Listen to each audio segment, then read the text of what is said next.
At 1001 Queen Street West, surrounding what is now known as CAMH, or the Center for Addiction and Mental Health, the last remaining psychiatric hospital in Toronto, there is a wall, or rather, remnants of a wall, that used to surround the entire institution and used to stand 16 feet high. Hundreds of people probably pass these walls daily without giving them a second thought. But if these walls could talk, oh, the stories they could tell about a system that was so many years ago so full of good intentions that somehow went horribly wrong. These walls have been around since the early days of the old Toronto Lunatic Asylum that was built in 1850 and remained in use for over 120 years until the mid-1970s, when it was finally torn down and new psychiatric hospital buildings were built in its place. These walls were built by the patients of the asylum. They were built to prevent them from escaping. The patients who built the walls had little choice in the matter, since most of them were expected to work, as this was an essential part of moral therapy, the primary treatment for what was then referred to as insanity.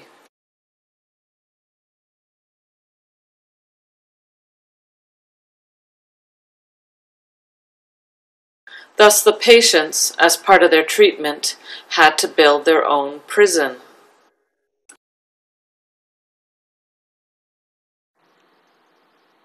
One may wonder what people of today, who have been through the mental health system, think about this wall, knowing its history.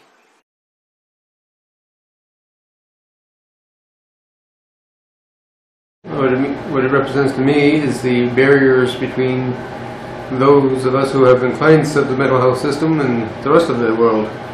It strikes fear and terror into my heart. Oh. And but it also goes to show well, first of all, how afraid we as people are of something that we don't understand or don't know about. Right? We just lock people up and forget about them. Right now, the wall symbolized to me abuse.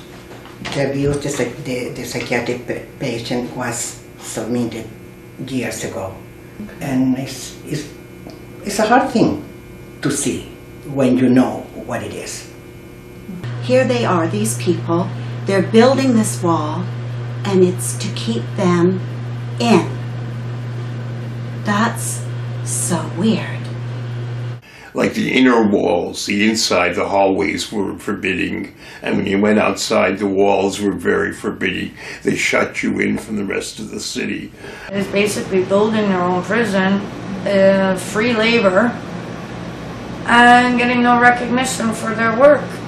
Being thought physically and mentally able enough to build a wall and do construction, yet not physically or mentally able through the eyes of whomever to participate in society. What strikes me most is that we continue to carry the walls as individuals. We have these walls around us as people who are dependent on agencies. Well, the wall is symbolic for me because I have personally encountered so many barriers because of mental illness. Mm-hmm. It was very well constructed. It was beautiful, and like there's a pattern to it, right? Like, and I know these were just people who had the mental illness who built it, but they built it with quality. Like when I was in the unwell state, it was torture for the fact that because I was behind those walls, and how do you escape? And it was also a tribute to a frightful past that was very negative and very imprisoning for the consumer survivors, that they tried to actually keep people away from the rest of the world, the rest of the community. Part of me would like to take a bulldozer to it because it's a symbol of oppression of people like me. But I kind of like what's happening with it now, and the wall is going to be not only preserved, but it's going to be interpreted so that people understand what it meant and what it still means to psychiatric survivors today. The institution that the wall surrounded has gone through a series of name changes over the years. When first opened, it was known as the Provincial Lunatic Asylum. In 1871, it became the Asylum for the Insane. In 1907, it was renamed the Hospital for the Insane. In 1919, it became the Ontario Hospital. In 1966, it was renamed Queen Street Mental Health Centre. In 1998, it became the Centre for Addiction and Mental Health, which is what it is still called today. For many years, the old asylum was referred to by the public by its address, 999 Queen. 999 Queen symbolized, for many generations of Torontonians, all the terrors and horrors of the hidden world of the mad. Children who are bad were warned, if you keep this up, you'll end up at 999 Queen.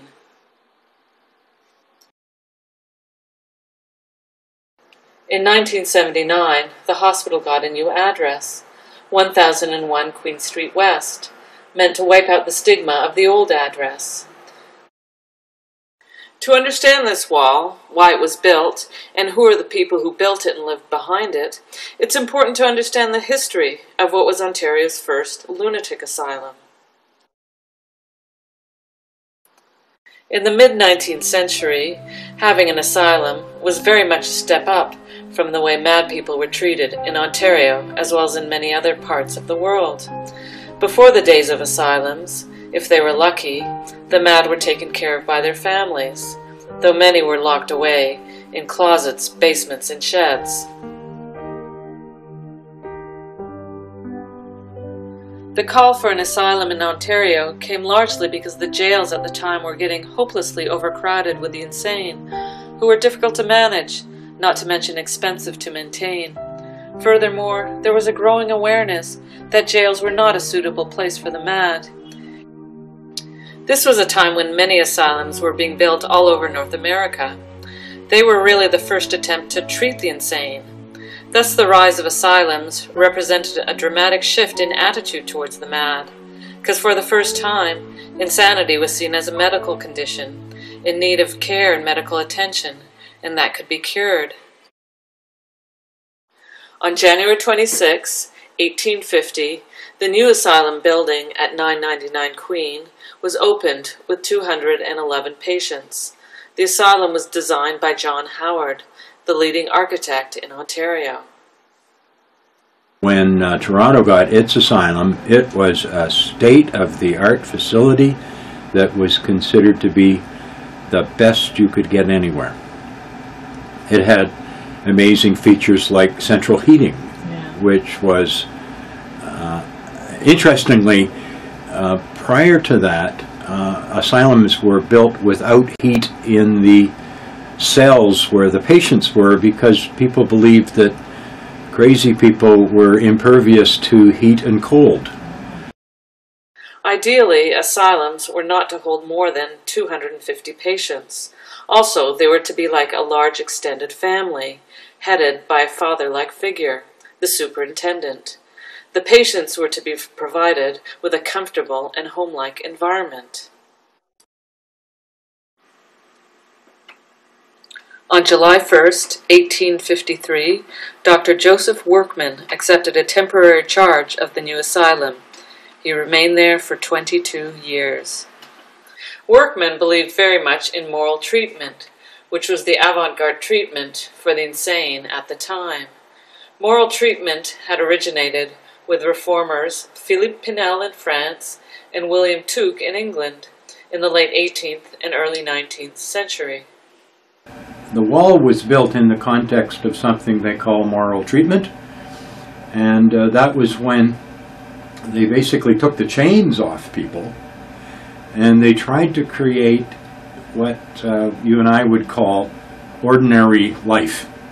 So in ordinary life, you would work, you would have recreation, you would be treated kindly. And so the theory that was developed by Dr. Pinel and the Quaker Mr. Tuke was that people shouldn't be whipped. Mad people shouldn't be whipped. Mad people should have useful stuff to do, including libraries and dances. Early on, there were many problems in the asylum. On the one hand, many of the people admitted were not mad at all, but merely destitute. The poor, old, and senile ended up at asylums, as this was years before the welfare state, and there was nowhere else for them to go. On the other hand, Workman also complained about the number of what he called incurable lunatics he was sent, whom he saw as hopeless cases. Another big problem was that the money given to the asylum by the province was far from adequate, which led quickly to serious overcrowding. By 1863, Workman was forced to increase the capacity of the asylum to 400. And over the years, this number kept on increasing. Thus early on, moral treatment became a fiction, as the asylum did not have the money or space to even give patients a minimum proper level of care. And as time went on, and as the budget was squeezed, the maintenance of the place was not kept up, and more people were shoved in there. So overcrowding, poor maintenance, and I think probably by the end of the century, it was a really revolting place to be for anybody, and probably the notions of moral treatment had gone by the wayside, and they were just trying to keep order. Patients' days were monotonous, with little to do aside from the work most were assigned. Furthermore, the asylum had been purposely, originally built in the country, a place meant to be calm and peaceful, with fresh air, but very quickly the city grew and caught up to it, and by the late 1870s the city had engulfed the asylum. In 1875, Daniel Clark took over as superintendent of the asylum, where he stayed for 30 years. In 1885, he described the asylum as cheerless and barn-like, and that there was a jail-like appearance to it. The asylum was run as a rigid hierarchy, with all manner of rules and regulations. While the superintendent was at the top of the hierarchy, at the very bottom were the patients themselves. There were cases of rape, assault, and homicide against patients. Suicide among patients also occurred with a certain regularity. There was also a hierarchy among patients. For some, around a third of the population were paying patients who received private rooms, while pauper patients had to sleep up to 18 to a dormitory. Those who paid also received special privileges, such as being able to go on outings. Also, they were not pressured to work to the same degree as the pauper patients. Yet even for the privileged patients, the living standards were far from comfortable.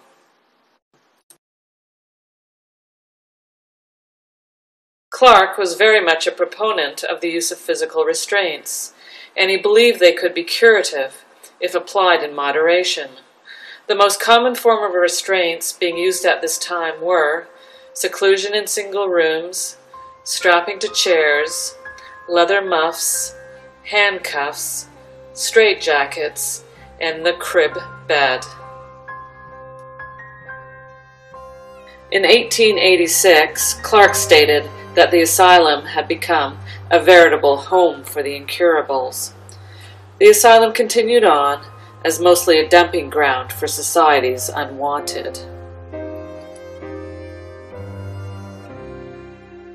In the very early 20th century, there were some attempts to turn the asylum more into a hospital.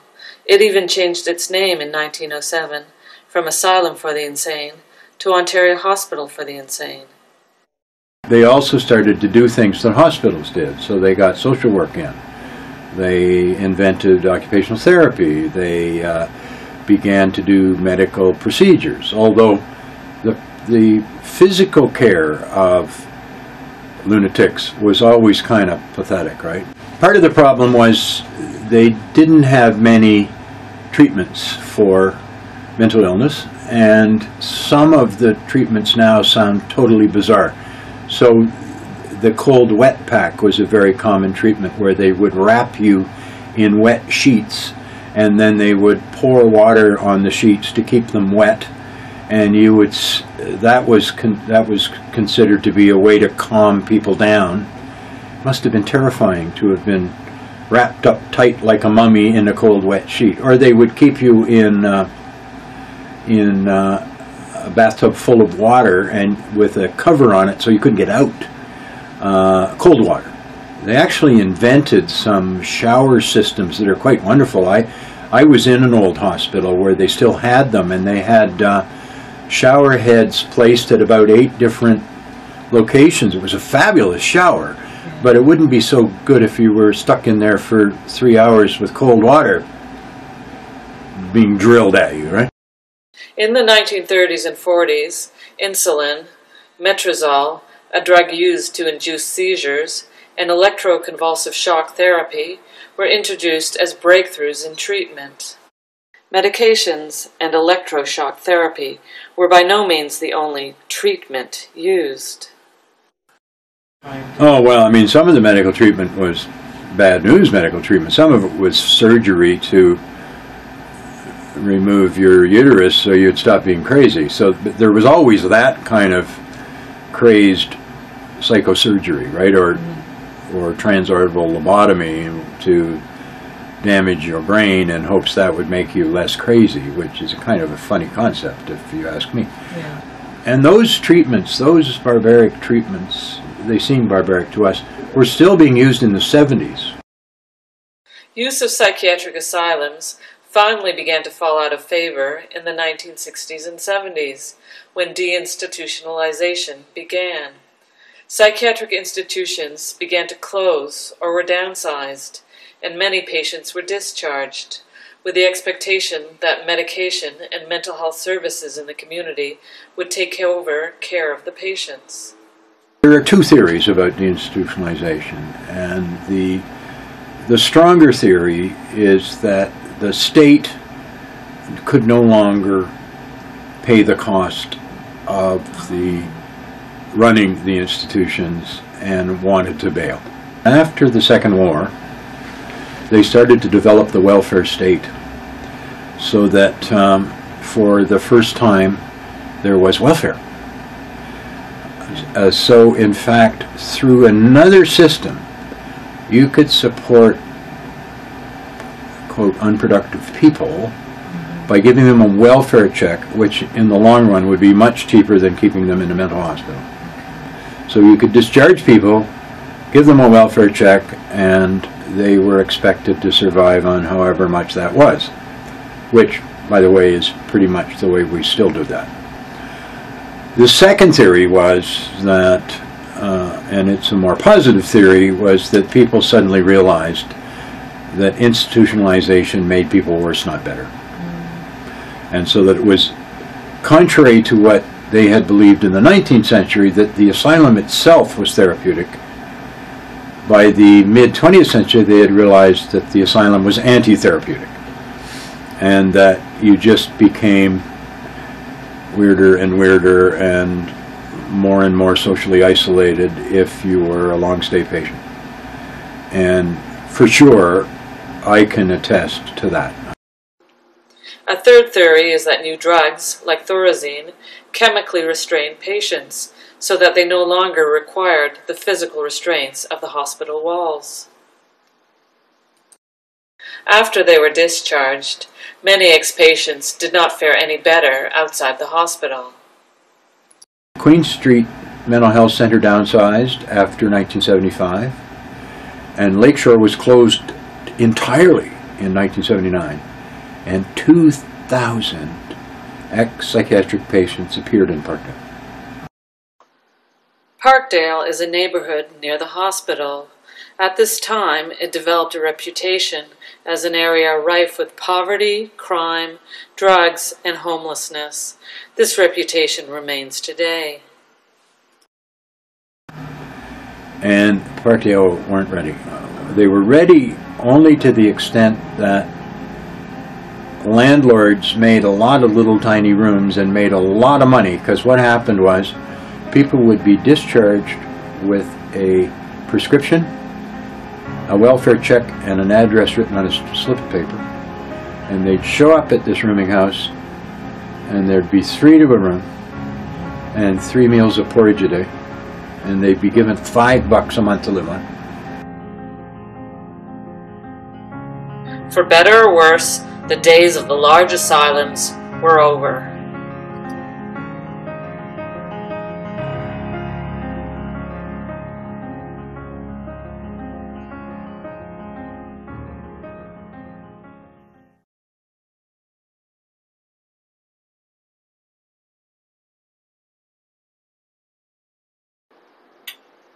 Now that we've looked at the history of the asylum at 999 Queen and its early days, what about the asylum patients who lived behind the walls so many years ago? What do we know now from their perspective about what their life was like? Patients' perspectives are rarely present in historical accounts of asylums. But thanks to Jeffrey Riom, we do have some knowledge of the experiences of patients at 999 Queen from their viewpoint. Jeffrey Riom has been active in the psychiatric survivor community in Toronto since the early 90s. He is a co-founder of the Psychiatric Survivor Archives Toronto and teaches Mad People's History at York University. He spent 3 years in the 90s meticulously going through hundreds of patient files at the Ontario Archives and unearthing glimpses of the stories of the patients who live behind the wall at 999 Queen. It was Jeff that uncovered most of the information about the walls, that it had been built by patient labor and that it meant something, a memorial to those people who had been in the institution.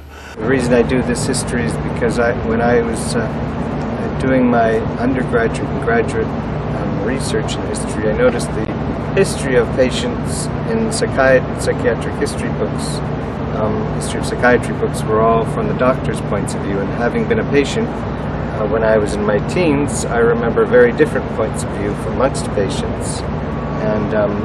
And I thought, well, I'd like to get other perspectives that are much broader than just the doctor's points of view. One of his findings was that a big part of the patients' lives behind these walls involved work, hard work. This was a feature of patient life in all Ontario asylums. Work was promoted as therapy, and according to moral treatment, was to be light in nature and therapeutic. This supposed therapeutic work included doing the laundry, sewing, performing domestic work for the asylum officers, digging ditches, hauling rocks, making shoes and tinware, and last but not least, building walls. This trend of using patient labor continued well into the 20th century.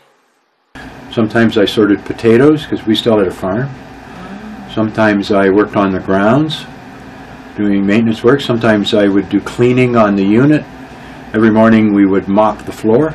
There'd be a gang of us in a big mop tank. And obviously, patient labor was very beneficial to the asylum, as it was free, which kept asylum costs down. In 1905, 419,868 pieces of laundry went through the asylum laundromat, and that gives you an idea of the enormous amounts of work. That's not light work. And for therapy to be therapeutic, it's supposed to be light work. Well, these bricks don't look too therapeutic, and doing all of that laundry work would have been too light. In fact, Daniel Clark, when these walls that I'm standing in front of were completed, he wrote in the annual report that the building of these walls by unpaid patient laborers saved the province, quote, tens of thousands of dollars. Furthermore, patients were often given jobs for which they already had the skills. This improved the quality of work done and eliminated the need for training. There was a man, for example, who was a coppersmith who worked here. And again, that's a very, very skilled job. And he was admitted here in 1900, and his employer asked 6 months later if he could come back out into the community to work because they needed them. Coppersmiths being very scarce, according to their employer, in the letter that I saw. But Daniel Clark, the superintendent, then said no, he wasn't well enough, he needed to stay here in the asylum. And so this man stayed in the asylum, and here he stayed till the day he died. Patient labor also reflected class differences, for it was the pauper patients who did most of the work, as they were expected to earn their keep. We can definitely see how all this labor benefited the asylum. How, though, did the patients feel about having to work? It appears for some of the patient laborers that their self-worth was tied up in their work at the asylum. This was not totally surprising, since there was little else in their lives at the asylum that they could feel proud of. Matilda, who spent 40 years in the asylum till her death in 1938, worked in the dining room and laundry. She stated that she considered herself a paid employee. She was very protective of her duties and chased out other patient laborers to keep them from assisting her, and she objected when her job was cut back due to her age. Some patients, though, understood the value of their work to the institution. Mary was a patient here from 1894 until she was discharged after her husband took her back home in 1911. So she'd been here for 17 years. And after she was released, she wrote a series of letters to the asylum superintendent. And in one of those letters, she specifically calculated how much money she felt she was owed for her work in the asylum laundry. She wrote to Dr. Clare, "When I asked for information from you, I knew how much I had earned while working in the asylum. I earned a pretty good amount at $3 a week. That is, for the 17 years imprisonment, it was $1,248. You will not work for nothing. You want yours and know where to apply for it, which I don't."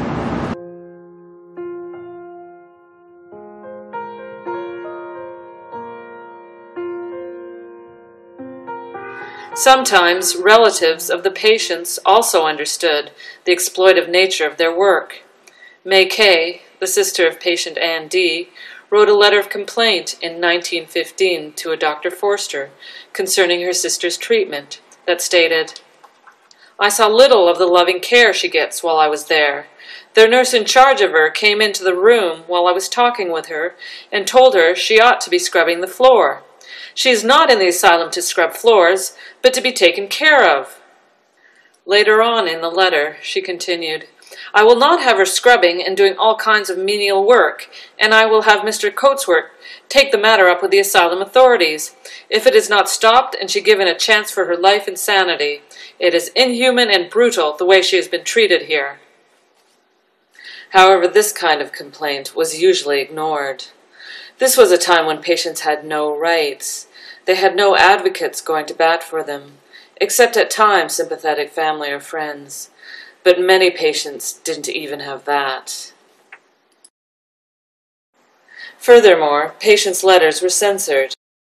A common opinion among North American doctors at that time was that valuable information about the thoughts of inmates can be obtained from patients' letters, and that letters from women patients in particular needed to be confiscated for their own good, to prevent them from getting upset about their contents upon recovery. In 1913, May Kay, the sister of inmate Ann D., complained once again in a letter to the superintendent, this time about the censorship of letters. She stated, "Will you kindly let me know why my sister's letters to her brother and myself are always destroyed and not mailed to us? I was not aware that a hospital was a prison, and its inmates had to be cut off entirely from all help and friends." In fact, if you were a patient 100 years ago, and even less for that matter, and you wrote a letter, and it wasn't a letter that the staff liked, it could be thrown in the garbage, or often, as the case would be, filed away in your file as a sign of your insanity. But there were some patients who decided to write on these walls, because you couldn't confiscate a brick, can you? So that's something we need to remember. What these walls are also record both the labor of the patients and also the writing on the walls, literally, of patients. In many places on the wall, names, dates, what appear to be signs, and sometimes messages are scratched into the bricks.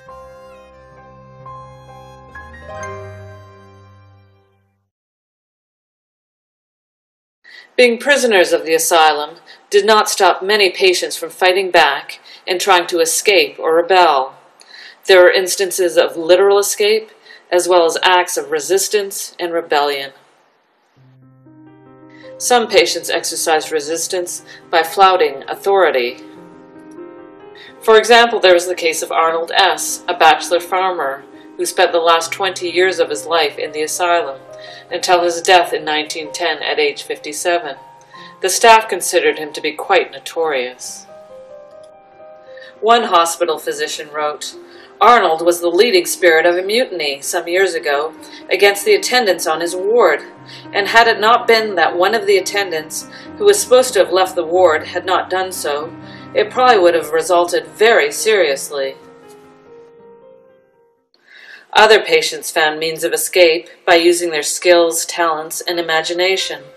One example was Winston O., who was able to create a whole world of innovation that gave him a real freedom even within the institution. And Winston was a patient here from 1877 when he was first admitted until his death 57 years later in 1934. He made wheelbarrows. He also made a violin out of a wooden box, which he played for patients on the ward, which is really something. And he also made wooden snow plows. And he eventually, even in 1912, made a car, presumably in this very building. And he made it out of wood and drove it around the grounds and honked a horn at people. According to his clinical records, in 1916, he even built a plane. And then there were those who literally escaped the hospital and the wall. In the early 1900s, it was estimated that an average of 5 patients escaped every year. They had a patient named Arlene escaped in 1909 when she went into a group of women patients on her locked ward who were going out to the chapel, which was in the gymnasium, which also doubled as a chapel, off her ward. And so she secreted herself in the line, got out of the line somehow, and escaped through one of the front gates on the east side. And she made her way all the way to the Don Valley before she was caught by a policeman. Then she got away from the policeman somehow, and then it was around Broadview area, and somehow got away from, after she got away from the first policeman, another policeman caught her, and she was brought back here to the asylum, and here she remained until 1918, 9 years after her escape, and she ended her life in solitary confinement. At some point before she died, she was recorded as having stated that after years of being locked up, that she was pretty near out of her mind and ready for the asylum. Sometimes the patients that were most trusted were those that escaped. Leonard G., who was allowed out of his ward unsupervised to sweep stairs, ran off in 1909 and was never heard from again. Henry S. escaped in 1910 while working with the milking gang. He was also never found. Nor was Walter B., who escaped in 1909 from the horse stables where he worked. Sometimes outmoded security equipment made it easier to escape. Joseph J. escaped in 1908 by making a key that opened and closed the ward door. It was noted that locks can be opened by almost any key. Though Joseph was arrested in Niagara Falls, New York, he was let go and disappeared.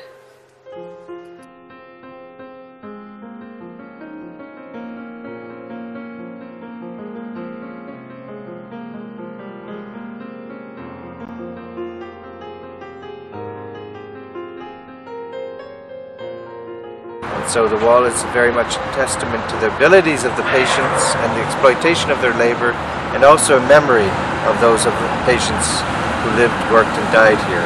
That's why it's so important that it be preserved for all eternity.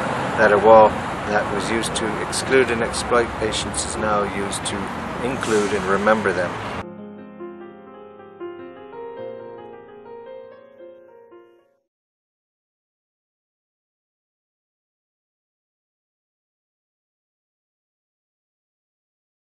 Large sections of the wall were torn down in the 1970s, along with the old asylum itself. Parts of the wall that are still standing were preserved solely for heritage reasons. But though the remaining walls no longer serve the purpose of keeping psychiatric patients imprisoned, many who use the mental health system today still find themselves held back, now by walls you cannot see. Well, I think there still are walls. They are just not made out of bricks and mortar. And the walls today are social exclusion, lack of employment, lack of income, lack of social support. And our system still hasn't responded well to those needs, those human needs. So we can certainly prescribe a pill for somebody. We have legal machinery to make sure they take their pill. But we're not doing enough about whether they have a decent place to live, whether they have enough to live on, or whether they have something meaningful to do and some friends to do it with.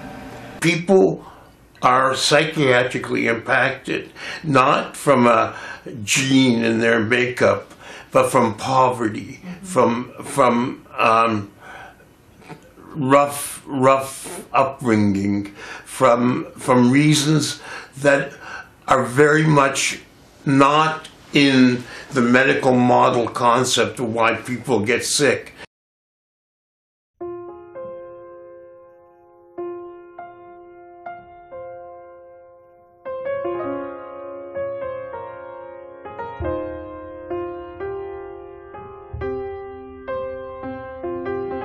When I'm very, very depressed, I tend to try and kill myself. And my first attempt was in 2005. So I came here, I went to Toronto to a hospital, I won't mention the name, went into the room and I said, please admit me, and I'm not feeling well. A doctor came in, a lady doctor, she must just have gotten out of med school, and she looked at me, took one look at me and said, you seem fine, there's nothing wrong with you, go home. And I'm sitting there, I'm not feeling well.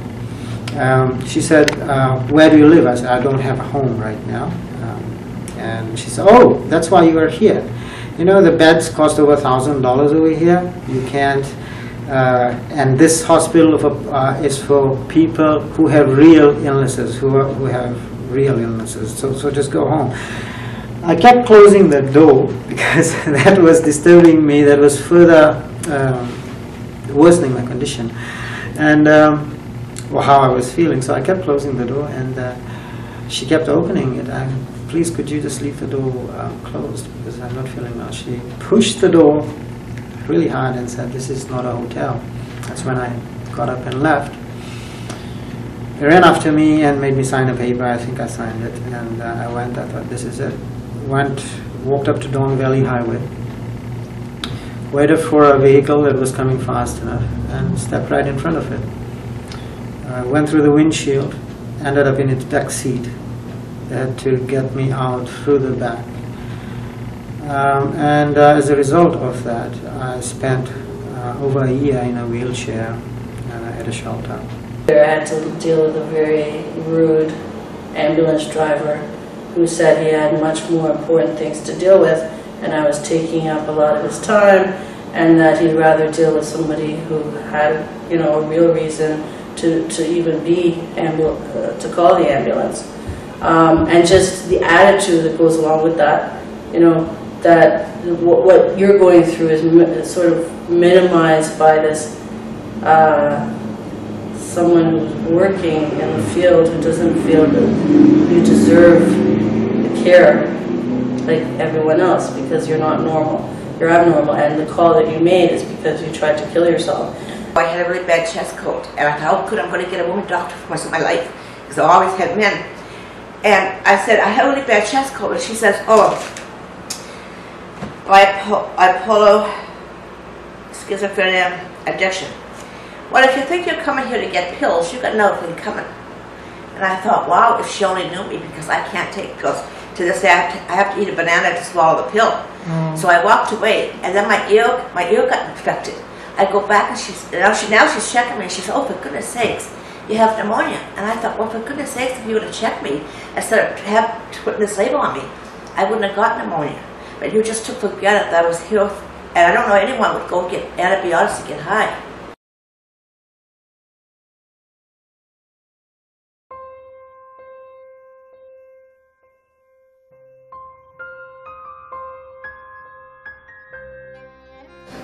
Yeah, I was hospitalized in the olden days, before deinstitutionalization, and I was. What, can I ask what year? Yeah, 65 to 67. So I was hospitalized in a dungeon that was built in the 1860s, and it was really a snake pit. And I was witness to beatings and terrible psychological humiliation. And I was put through humiliation rituals myself. And I was put in rooms naked and left there, you know, so they really do put you down. But the hospital experience is so terribly lonely, so terribly lonely. You spend so much of your time on your own, day after day, doing nothing. You sit around, you watch the walls. People are just there. They don't have activities. And all people did was walk around, smoke, eat, sleep.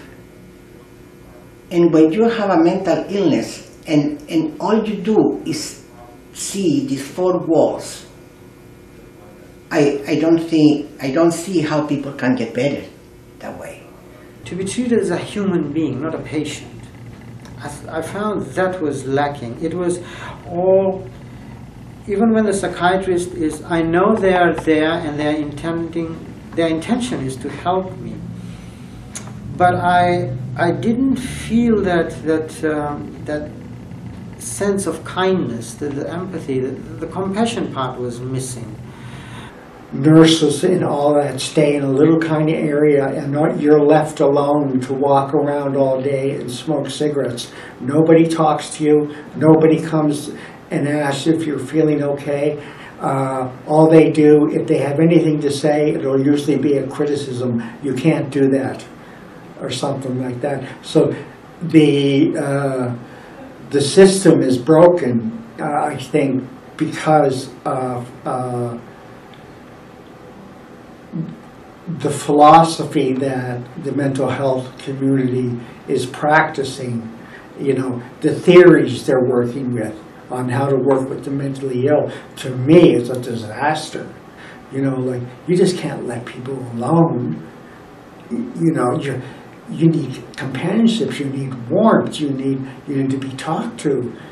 People who go in with that are all slashed up from trying to commit suicide and all that, they don't need to be left alone and just go get their medications in the morning and that's what you do. It's a disaster. It's a fucking disaster. You know, being stripped of all your rights, stripped of all your clothes, tied to a bed, it was rather scary. If anything, initially it escalated my symptoms. I was absolutely petrified being in this foreign place, and no, it was not a good experience, and it's somewhere I never wish to go again. The psychiatrists, like, also they didn't even spend that much time with you, and they think that they can judge you. Like one time, my psychiatrist, he was away, and then he sent this other psychiatrist in his place in the hospital, and that psychiatrist came up to me and he was testing me, and then all of a sudden he gets up, he literally stands up, and he's like, oh, I think you'd be a good qualification for ECT, you know, that electroshock therapy. And then he walked away, and I said, but I don't want that, and he just walked out. You're not making any choices. You're not bringing your regular life or your regular pursuits with you. You're completely disempowered. And there's this expectation of conformity, to make as little trouble as possible. And conformity, compliance is not a life skill. What's the point of you being there? Pills. Then? Pills. That's the point of being there. They're adjusting your pills. Every day they're measuring your blood. They're taking this, urine samples, this. It's the pills. You're there for the pills. That's the only reason you're there for. The meds that they put us on generally to keep us docile. I believe, yeah, that's the word I used. So that we can be handled. Sometimes makes us so out of it that we're not really able to do anything much. Luckily for me, I'm able to still function fairly well, but there are some people I can see that can't do much more than sit in a corner and have drool dripping out of their mouth. And they way over medicated me. Yeah, I wasn't suicidal anymore, but I was also a zombie.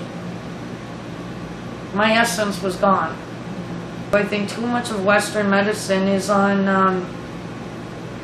masking symptoms rather than getting to the core of the issue. Medication helped in the sense it numbed most of my feelings, but I would have liked for the entire interaction to be more person-oriented, you know, not more medication-oriented. And it's not always clear that whatever it is you have is worse than the treatment that they came up with for what you have. It's probably a mistake to send crazy folks to the hospital because of that sense that, well, if I'm going to a hospital, then I'm going to feel better when I leave. You never do. You truly never do. And it takes a long time to come to terms with that, that this building is not going to protect you, it's not going to make you feel better, can't keep you safe. You don't get better in a hospital. And I think that that's a crime. You do not get better in a hospital.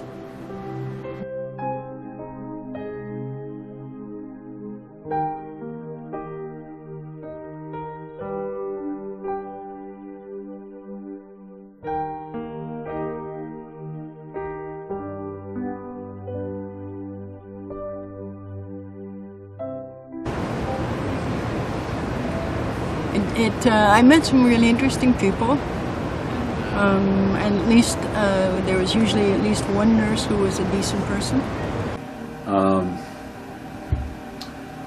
I find it really hard to regret it because I've had a really interesting time since, and I've had a really rewarding career as a politician and an advocate and now as a professor. And it's all because I had that experience, right?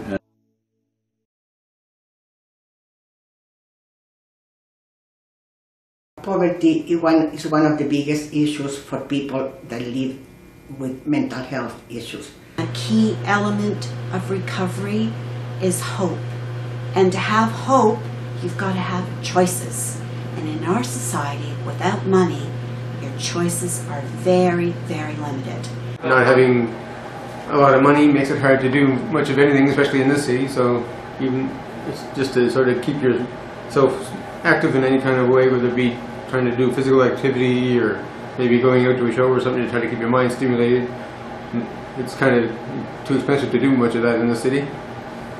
There is a lot of us that live on the street, and how can you get better when you don't even have a roof over your head? People are forced to panhandle. How humiliating that is. How low people have to go to get the minimum things to survive.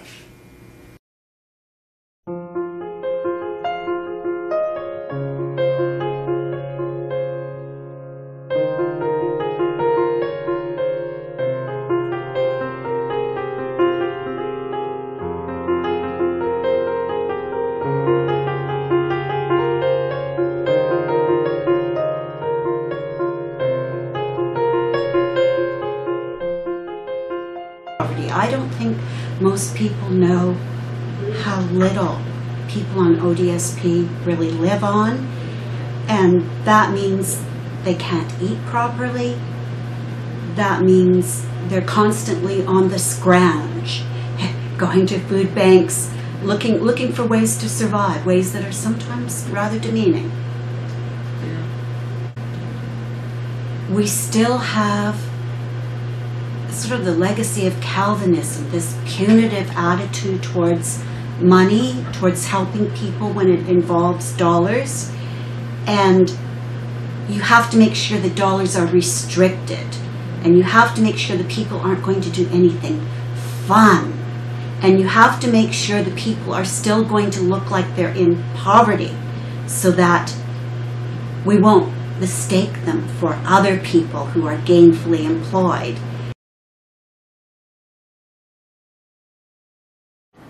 When you're poor, it's awful.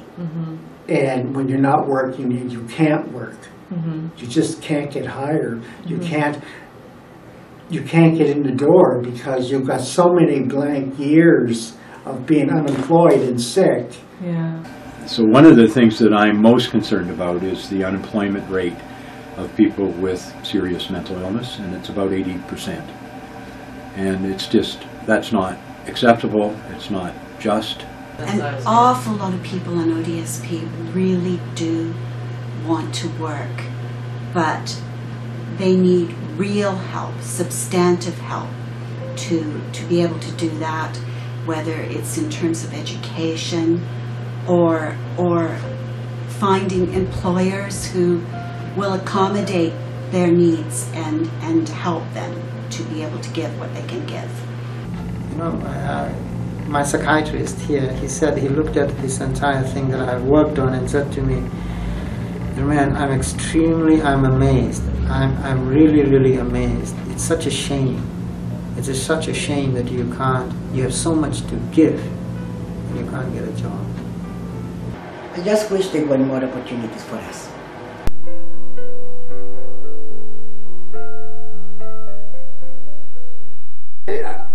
I'm not too sure if people can adapt to people in their culture who are not quite right mentally or whatever. I think opinions that people had, say, 200 years ago are basically still the same. If the general population hears this person has been diagnosed with schizophrenia, their belief is that that is permanent and that there is no overcoming it, so you may as well lock them up and throw away the key. Also, some people seem to be concerned that if they're around us, they're going to somehow catch whatever it is we have, so they tend to stay away from that. We can and do recover, and we can function totally normally if you don't set our limits so low. A lot of people who are mentally ill, you internalize all the criticism that you get from the rest of society, that you might get from your family, the sort of negative comments you pick up from doctors, nurses, workers about your potential and your capabilities, and sometimes this runs around your head like a tape loop. Because they've been told you have a mental illness and you will not be able to have what we call a regular life. You won't be able to have a job, you won't be able to have a family. So when people hear that, it's a big shock. And then to be able to surpass that, it takes a lot of strength, and sometimes people don't have it. We can't freely come out. We need something between us and society because we know they're not going to accept us. That's what we feel. And that's why we don't want to show it. That's why we hide behind the wall. The biggest wall is the one we create around ourselves. I'm flawed, or I have this illness, therefore I cannot. There's not much we can't do, and that's been proven in the last 20-30 years, how much members of our community can accomplish when they are permitted to strive and try and risk, be creative, come into themselves. So for me, we all have to start dismantling the walls we put up ourselves and those that the community puts up around us.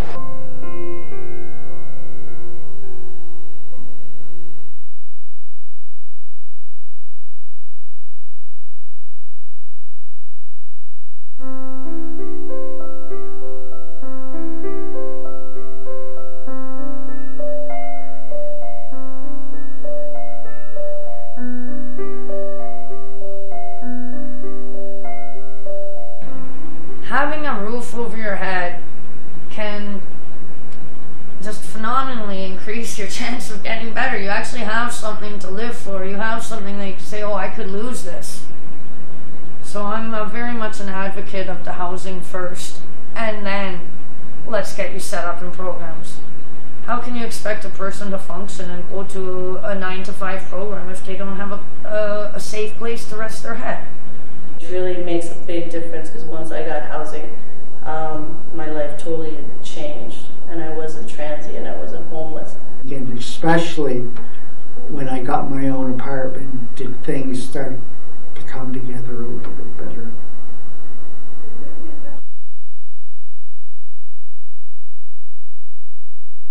Whether or not you recover from mental illness has everything to do with whether you have a job. Part of my recovery has been just by getting out there and working and having some meaning into my life and having a sense of achieving something. I remember when I first got hired on at CAMH, I went, wow, I finally made it.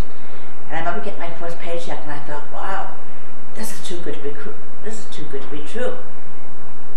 Maybe they made a mistake. I felt guilty, but that didn't last long. I went to get my hair done. I felt brand new.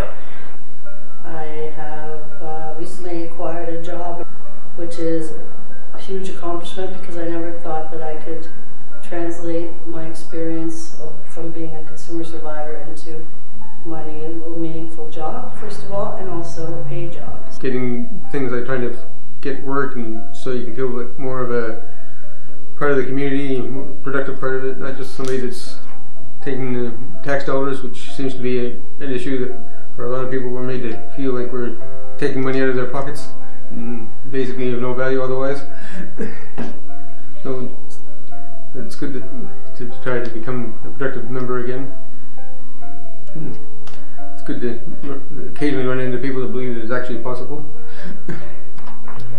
You know, if I were the premier, I would create a percentage for every large employer. They would have to employ a certain percentage of people who are marginalized or disabled in some way, shape, or form, and develop programs to help them integrate. And I think that's very possible, and I don't know why it isn't done. We say we want people to work. Why don't we help them to work?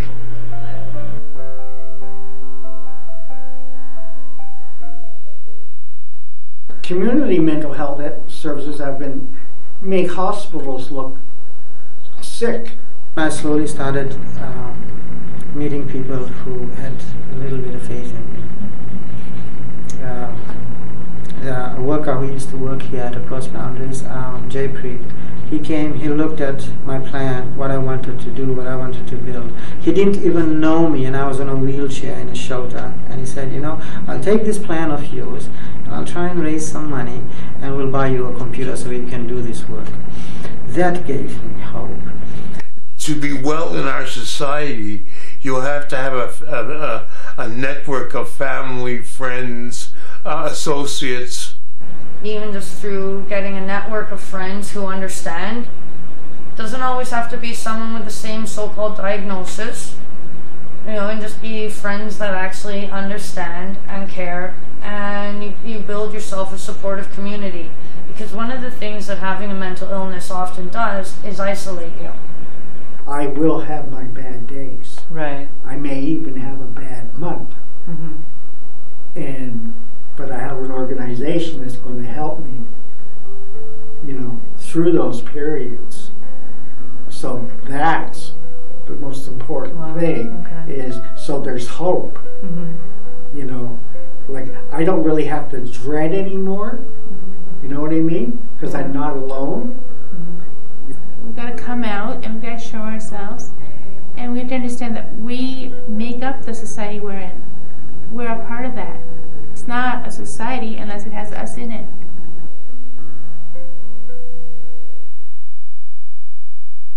So part of rebuilding, or actually jumping over the wall, is actually rebuilding the entire narrative that's been limited historically for who we are and what we are and what we represent, because it's so limited.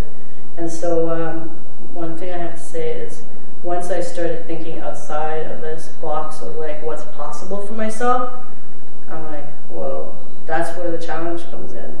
Because now I don't have to become that. I don't have to become the stereotypical borderline personality person who, you know, behaves a certain way or is actually will behave a certain way because that's what's expected. The only way that you can climb over the wall is by taking a risk. You must take risks. You cannot grow without taking risks. You will always live in the past and you will always be a victim. I refuse to be a victim and I refuse to live in the past.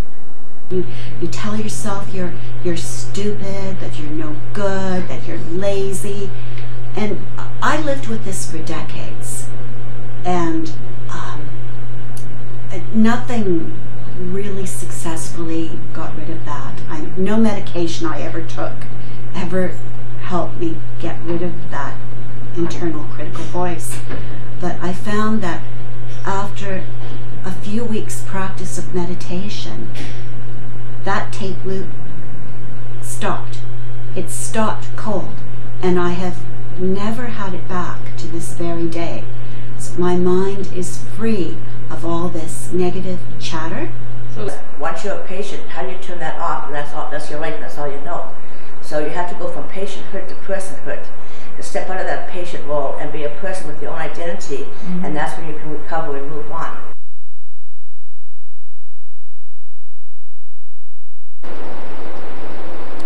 There's a purpose you put on earth. Right? It's not to be a mental patient.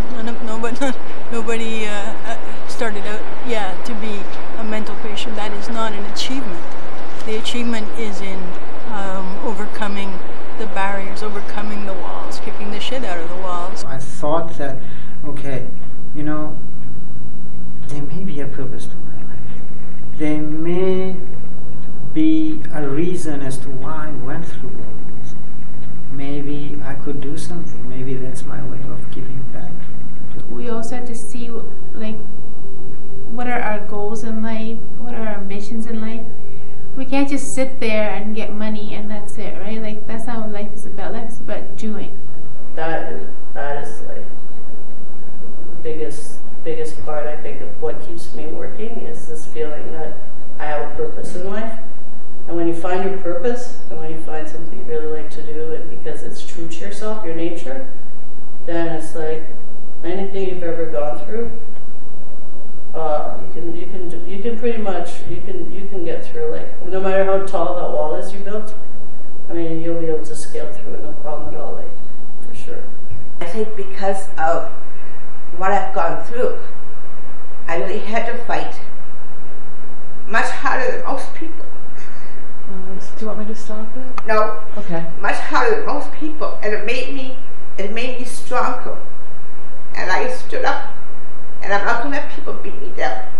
And that's why I love to fight for other people, to help them have rights.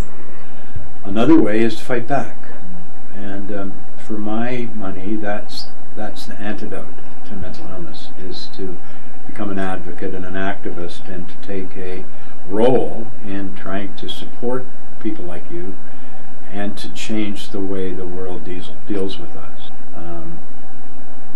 And by trying to change the way social assistance works, the way we think about poverty, the way we need to understand that poverty is all our problem.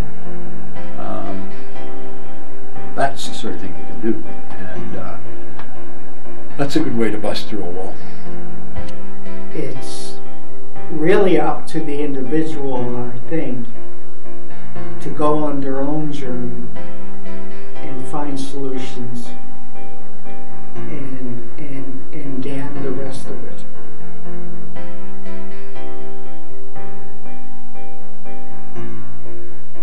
On September 25th, 2010, 9 plaques were unveiled at various locations around the old patient-built wall. These plaques pay tribute to the history and stories of the patients who lived and were imprisoned behind the walls so many years ago. Nowadays, we may assume that we have learned from the mistakes of the past, but have we? though the walls surrounding what is now CAMH no longer serve the purpose of keeping people imprisoned and cut off from the larger world, there are still many walls that users of the mental health system encounter.